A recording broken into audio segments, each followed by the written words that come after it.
உயர்நீதிமன்றத்தில் அனைத்து வாயில்களும் இன்று இரவு 8 மணி முதல் நாளை இரவு 8 மணி வரை மூடப்படும் என அறிவிக்கப்பட்டுள்ளது. ஆங்கிலேயர் ஆட்சி காலத்தில் ஜார்ஜ் டவுன், பாரிமுனை, பூக்கடை பகுதிகளுக்கு நடுவில் உயர்நீதிமன்றம் கட்டப்பட்டதால் இப்பகுதிகளில் வசித்த மக்கள் உயர்நீதிமன்றத்தை சுற்றி செல்ல வேண்டிய நிலை உருவானது.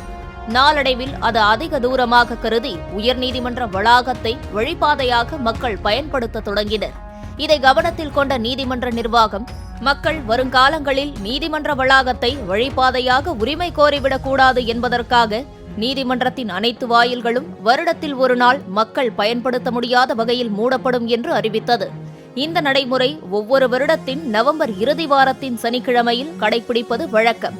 அதன்படி 22ஆம் தேதி சனிக்கிழமை இரவு 8 மணி முதல் 23ஆம் தேதி ஞாயிற்றுக்கிழமை இரவு 8 மணி வரை சென்னை உயர்நீதிமன்றத்தின் அனைத்து நுழைவு வாயில்களும் மூடப்படுகிறது.